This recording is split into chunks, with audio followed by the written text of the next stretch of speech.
Vous avez sans doute déjà entendu parler des terres rares, ces métaux indispensables à la fabrication de nos téléphones portables, de nos ordinateurs, des voitures électriques, mais aussi des éoliennes et bien sûr des produits de haute technologie.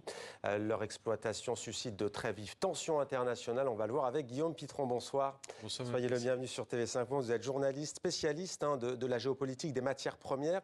Je signale qu'une réédition enrichie de votre livre vient de paraître, La guerre des métaux rares, la face cachée de la transition énergétique et numérique. C'est aux éditions Les Liens qui libèrent, auteur aussi du documentaire La sale guerre des terres rares, à voir en rattrapage, toujours on imagine sur France 5, et sur YouTube, chez nos confrères, et sur YouTube, c'est libre.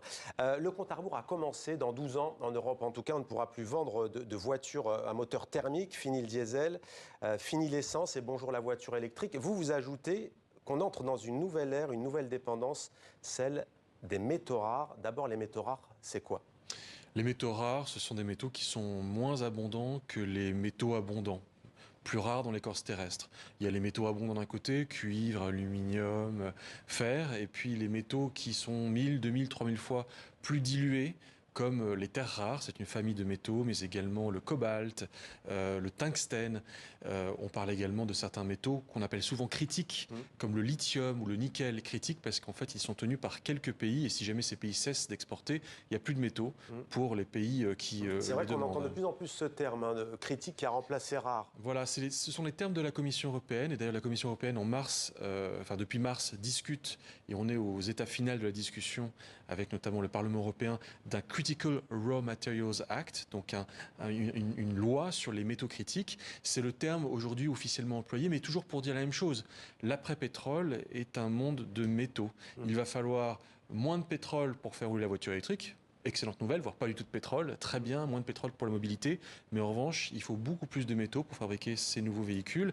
Où est-ce qu'on va les chercher ? Où est-ce qu'on va les chercher et quel coût pour l'environnement ? Alors d'abord, on va les chercher dans des pays où il se trouve que dans des pays qui sont moins respectueux des réglementations environnementales que nous, pays européens. Donc on va les chercher notamment en Chine, on va les chercher au Congo-Kinshasa, on va les chercher en Bolivie. Ces pays n'ont pas les mêmes réglementations, les mêmes standards. Et donc, du coup, le coût environnemental est aggravé par le fait que c'est pas nous, avec nos propres standards, nos propres normes, qui les extrayons. Donc, il y a un coût environnemental, il y a un coût social, il y a un coût humain. Ce sont des coûts dont on n'a pas vraiment conscience, parce que ça se passe loin de chez nous. J'ai l'illusion que tout est propre chez moi, mais en fait, il faut bien que quelqu'un paye ce coût-là à l'autre bout du monde, mais ça se passe à des milliers de kilomètres, où personne ne va. Et donc, du coup, il y a un coût qui est invisibilisé, mais qui est réel, qui n'est pas négligeable et qui risque de rendre la transition énergétique difficilement acceptable sur le plan social si on ne fait pas quelque chose pour mitiger ces coûts-là. La première version de votre livre, c'était il y a 5 ans, c'est bien ça ? Il y a 6 ans. Il y a 6 ans, de l'eau a coulé sous les ponts. Dans 15 jours, il y a la COP28 à Dubaï. On a le sentiment que cette question, à nouveau, elle ne va pas être sur le devant de la scène. Non. Pourquoi ? Alors d'abord, tous les ans depuis la COP21, je me renseigne pour savoir si on va parler de métaux critiques à la prochaine COP. D'accord. On n'en a jamais parlé, sauf à une occasion, c'était l'année dernière à la COP de Sharm el-Sheikh. On m'a invité à en parler, j'en ai parlé dans un petit side event, comme on dit, c'est-à-dire que c'était sous une petite tente, j'étais en ligne, mais en tout cas, c'était pas dans la tente principale, c'était pas dans la grande chambre, c'était dans l'arrière-chambre. Et cette année, je crois qu'on va en parler également à l'occasion, pareil, d'un événement annexe, satellite, comme on dit, mais ce sera pas le grand sujet des discussions. Aujourd'hui, le sujet, c'est comment se sevrer des hydrocarbures. Et il faut se sevrer des hydrocarbures, évidemment. Et je pense que le sujet est suffisamment gigantesque.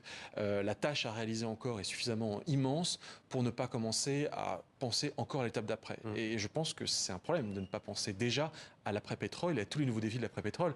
Ça commence à être un véritable sujet, y compris d'ailleurs à l'Agence internationale de l'énergie. Et c'est un sujet qui prend de l'ampleur aussi au niveau géostratégique et géopolitique.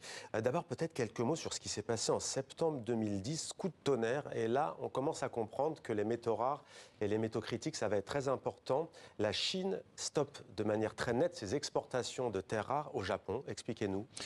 Le contexte, c'est celui d'un différend territorial en mer de Chine méridionale. La Chine fait savoir sa mauvaise humeur à l'endroit du Japon et pendant 6 mois, ce n'est pas un embargo officiel, mais pendant 6 mois, il n'y a plus 1 gramme de terres rares produites en grande majorité par la Chine qui est distribué au Japon et également d'ailleurs aux États-Unis. Et à ce moment-là, on découvre d'abord l'existence de ces matières premières parce que les terres rares, il y en a partout. Il y en a jusque dans mon téléphone portable, il y en a dans les moteurs de la plupart des voitures électriques, mais on ne sait pas qu'ils existent. Et puis ensuite, la Chine finit par desserrer les taux, mais entre-temps, on a compris que la Chine est la nouvelle Arabie Saoudite des terres rares, qu'elle tient ces matières premières et que comme à l'image d'un pays pétrolier qui déciderait tout d'un coup de limiter sa production pour faire pression sur les pays occidentaux, eh bien la Chine tient ce levier des ressources. Elle a compris que c'est une les arme. ressources de l'après-pétrole, c'est une arme diplomatique. Elle le tient, elle en a le monopole même, dites-vous. Elle en a le quasi-monopole. Alors le monopole a baissé depuis septembre 2010 parce que comme on a pris conscience du sujet, tout d'un coup on s'est mis en dehors de la Chine à produire ces terres rares. C'est le cas aux États-Unis qui ont réouvert une mine de terres rares. C'est le cas en Australie, en Afrique du Sud, en Birmanie. Sauf que c'est bien de réouvrir la mine, mais il faut aussi avoir l'usine de raffinage du métal, enfin du minerai. Or, les usines de raffinage, elles se trouvent en Chine. Donc d'une façon ou d'une autre, le minerai fait route, converge vers Pékin, tous les chemins mènent à Pékin, et c'est là-bas qu'il est in fine raffiné. Donc la Chine a de facto un quasi-monopole. La Chine a de facto un quasi-monopole. Pourtant, les États-Unis sont elles aussi une terre qui a ces métaux rares. Comment expliquer que les États-Unis ne tiennent pas tête à la Chine? Alors, dans les années 80, les Américains ont fermé leurs mines de terres rares et n'ont pas ouvert certaines mines de métaux qui allaient progressivement devenir très stratégiques pour la transition énergétique et numérique. La France a fait pareil. On a fermé des mines de métaux comme le tungstène, on a fermé des usines de raffinage de terres rares. La France produisait 50% des terres rares dans les années 80. Mais comme c'est trop sale, on a laissé d'autres pays se salir à notre place. Donc on arrive à la situation où on dépend d'autres pays producteurs, mais parce qu'on l'a bien voulu. Simplement aujourd'hui, Mohamed Kassi, le temps minier, il est très long. Le temps de la transition énergétique est très court. Il faut se dépêcher, tout le monde l'a compris. Mais ouvrir une mine, ça met un temps fou. Il faut explorer, il faut ensuite trouver des investisseurs, il faut se débattre avec les communautés locales qui ne veulent pas de la mine, avec l'administration qui veut protéger les papillons et les grenouilles, c'est fort respectable et c'est normal. Mais le temps de la mine, nous dit l'Agence internationale de l'énergie, c'est 16 ans et demi en moyenne pour une mine dans le monde. Donc entre le moment où vous dites j'ai conscience de mes besoins et le moment où vous pouvez vraiment extraire un gramme, il se passe tout ce temps-là. Et pendant ce temps, il faut augmenter les besoins. Donc le temps de la réaction américaine, le temps de la réaction française, le temps de la réaction européenne est un temps qui est long. C'est un temps qui est minier et c'est pas encore une fois le temps des urgences telles qu'on les évoque lorsqu'on va à la COP. Mais il y a une prise de conscience quand même des pays occidentaux. Progressive, elle est très longue. La France commence à en avoir conscience. Il y a une véritable action de la France qui est menée notamment sur le plan diplomatique. Ces toutes dernières semaines, la France a signé des accords, des partenariats miniers avec plusieurs pays, notamment le Canada, et la Mongolie. Et puis l'Europe passe, c'est ce que j'ai évoqué tout à l'heure, le Critical Raw Materials Act. Les Américains, avec l'Inflation Reduction Act, la loi sur la réduction de l'inflation, ont décidé qu'ils allaient subventionner la réouverture de mines. Donc on commence à se réveiller notamment sur une ressource, c'est le lithium, qui est très stratégique pour les batteries et dont l'extraction et le raffinage sont plus simples. Toutes choses égales par ailleurs, mais plus simple que les terres rares et autres nickel. Et donc on voit effectivement le monde occidental se réveiller, rentrer dans la course et croiser le fer avec Pékin, parce que celui qui tient les ressources, il tient les technologies vertes du XXIe siècle. Mais comment concrètement ça se traduit, cette course aux métaux rares? Expliquez-nous, est-ce qu'il y a de plus en plus d'investissements? Est-ce qu'il y a l'exploration, vous l'avez cité? Investissement, exploration dans l'investissement. Enfin, investissement dans l'exploration, investissement dans l'exploitation. On s'assure aussi au passage que ce ne sont pas des intérêts chinois qui tiennent telle ou telle mine ou tel opérateur minier. Donc il y a aussi des enjeux de souveraineté qui se jouent là, notamment aux États-Unis, et ça va certainement se poser ces questions également au niveau européen. Et puis on commence à regarder le recyclage. Parce que le métal qui sort de votre téléphone usagé et qui dort d'ailleurs au fond de votre tiroir, si on le récupérait et si on multipliait ce petit gramme de métal par le nombre de téléphones et autres produits technologiques du quotidien, eh bien ça fait une nouvelle source de matériaux qui est disponible et qui du coup permet de desserrer l'étau chinois. Ce sont des matériaux qui se trouvent dans nos mines. Et puis il y a un dernier sujet fascinant, c'est celui des nouveaux matériaux. Par quels nouveaux matériaux allons-nous remplacer les matériaux tels que le lithium et le nickel? Si on remplaçait le lithium par du sodium, si on remplaçait le nickel et le cobalt par des batteries lithium fer et phosphate, donc vers quels nouveaux matériaux stratégiques allons-nous progressivement nous basculer pour pouvoir nous sevrer de ces métaux aujourd'hui critiques au profit d'autres métaux qui vont aussi, du coup, devenir stratégiques. Mais peut-être que demain, l'avenir de la transition énergétique se niche dans nos poubelles de déchets alimentaires qui peuvent être, selon certains laboratoires, transformés en matériaux de la transition énergétique. La guerre des métaux rares, des métaux critiques est-elle déclarée? Elle est déjà déclarée. Elle a été déclarée par la Chine peut-être en 92, quand Deng Xiaoping aurait dit, est-ce que c'est apocryphe ou pas, le Moyen-Orient a du pétrole, la Chine était rare. Alors ce jour-là, la guerre était déclarée de facto. Et en fait, elle a été progressivement menée par la Chine, sans jamais être déclarée, mais menée lorsque la Chine a commencé à cesser ses exportations, à amoindrir ses exportations de terres rares à partir des années 2000 jusqu'à une cessation, c'est l'embargo de 2010. Mais donc c'est une guerre qu'elle a menée de façon très discrète.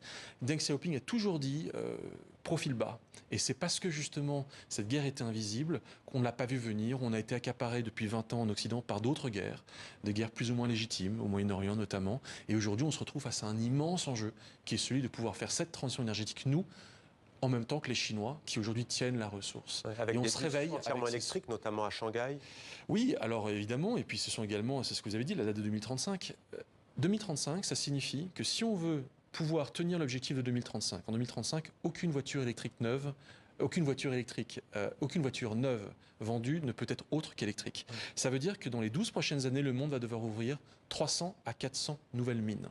Je parle juste des batteries voitures électriques, je ne parle pas des éoliennes, je ne parle pas des panneaux solaires, je ne parle pas des, de tous les appareils high-tech, tous les appareils de haute technologie. Donc cela veut dire qu'il faut massivement accélérer cette transition, il faut pouvoir produire nos propres ressources. Donc l'Europe se tourne aujourd'hui vers des États partenaires, notamment sud-américains, j'ai évoqué l'Australie, le Canada, la Mongolie, pour diversifier ses approvisionnements et répondre à cet enjeu majeur qui est exprimé en un seul chiffre, qui est fascinant. Dans les 30 prochaines années, nos besoins en cuivre, absolument indispensables pour raccorder les éoliennes au réseau électrique, donc le cuivre est le grand métal de la transition énergétique, nos besoins en cuivre pour les 30 prochaines années vont être les mêmes que ceux des 70 000 dernières années. Il va falloir produire autant dans les 30 prochaines années et 25 à 40% de ces besoins des 30 prochaines années vont être captés juste pour les besoins des technologies vertes. Donc le front minier est ouvert, un grand monopoly minier s'annonce et on peut peut-être transposer aux 30 prochaines années tout ce qui s'est passé au XXe siècle avec le pétrole. Ouais. Avec quels nouveaux États allons-nous signer des partenariats? Les États avec lesquels on n'a pas forcément les mêmes valeurs, mais on aura besoin de nouveaux partenariats diplomatiques. À quel moment on va eux. produire plus ou moins pour maintenir, enfin ce sera des courses sur les marchés en fait. Et absolument, quelles vont être les nouvelles entreprises qui vont tenir ces marchés? Quelles vont être celles qui vont pouvoir descendre l'aval de la chaîne de valeur? Une bonne partie des enjeux qui se sont joués autour du pétrole au XXe siècle pourraient se répéter au XXIe siècle, alors que nos besoins en ces matériaux stratégiques vont devenir absolument colossaux. Est-ce que la Chine lorgne des terres en Afrique? Oui, alors elle les a évidemment. Alors d'abord, elle lorgne des terres, mais elle lorgne également des mines. C'est un grand opérateur minier et la Chine lorgne absolument toutes sortes de métaux, du cuivre au manganèse, en passant par les terres rares. En particulier, je pense par exemple au cobalt congolais. C'est un grand sujet. Ouais. Le Congo, Kinshasa, c'est le producteur de 60% de la production mondiale de cobalt. Pas de voitures électriques aujourd'hui, ou quasiment pas de voitures électriques sans cobalt, pour la plupart des batteries de voitures électriques. La Chine a mis la main sur 80% de ses ressources et de cette production congolaise. Et elle part non raffinée vers la Chine pour être raffinée. Si la mainmise chinoise sur certaines ressources de la transition énergétique devait tenir à un exemple, ce serait celui de ce cobalt qui est produit au Katanga, dans la province méridionale du Congo. La Chine, Guillaume Pitron, qui était la grande absence, il n'y a pas si longtemps, le 28 septembre, ça se passe à Paris, premier sommet mondial consacré à ces terres critiques, 47-48 pays représentés, pas la Russie, pas la Chine. Pourquoi et qu'est-il ressorti de cet événement ? Alors la Russie, pour des raisons que l'on peut deviner, qui se tient un peu à l'écart des affaires, des grandes affaires internationales, en tout cas celles où agissent les pays occidentaux. La Chine était invitée mais n'a pas voulu venir. Elle n'a pas voulu venir parce que c'était l'éléphant dans la pièce. C'est-à-dire c'est le pays dont on n'aurait pas forcément osé parler, mais en même temps qui aurait été critiqué à demi-mot pour sa position quasi monopolistique sur certains métaux. Elle a préféré laisser d'autres pays parler. Que se sont dit ces 50 pays? C'était donc à Paris le 28 septembre. Eh bien d'abord, ils ont constaté qu'ils étaient dépendants de la Chine. Et on a constaté que c'était devenu la nouvelle Arabie Saoudite du lithium, qu'elle raffine, ou des terres rares qu'elle produit, et du nickel qu'elle raffine également, et du cobalt qu'elle raffine. Ils se sont dit, c'est bien, mais il va falloir qu'on trouve d'autres partenaires, et qu'on réorganise la diplomatie minière, de sorte que des nouveaux partenaires vont surgir dans les prochaines années, entre pays producteurs et pays consommateurs. Et puis la France et l'Europe ont dit notamment, mais nous, ce qu'on veut, c'est pouvoir aller chercher le minerai dans ces pays partenaires, et le raffiner sur notre territoire. Parce que raffiner, c'est comme transformer le raisin en vin. Ça génère de la valeur ajoutée. Et là, la réponse de certains pays, notamment africains, Sud-Américains et Australiens, ça a été de dire, mais nous aussi, on veut la valeur ajoutée.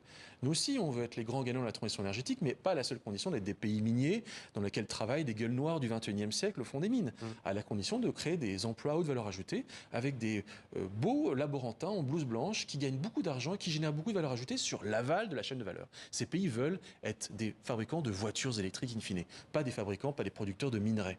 Et donc du coup, nous nous sommes cassés le nez le 28 septembre face à ces discours très fermes de la part des pays producteurs disant on paye un coût minier pour assurer cette production, mais à la condition que vous nous achetiez toujours plus de valeur ajoutée et que les emplois restent sur notre territoire. Et donc là, on voit des tensions surgir. Il y a un défi pour la diplomatie française. Comment est-ce qu'on va réussir à exister et puis à s'entendre avec ces pays-là pour pouvoir se partager les bénéfices, le fardeau et les bénéfices de cet âge vert? Merci beaucoup Guillaume Pitron d'avoir répondu à nos questions ce soir dans ce grand angle.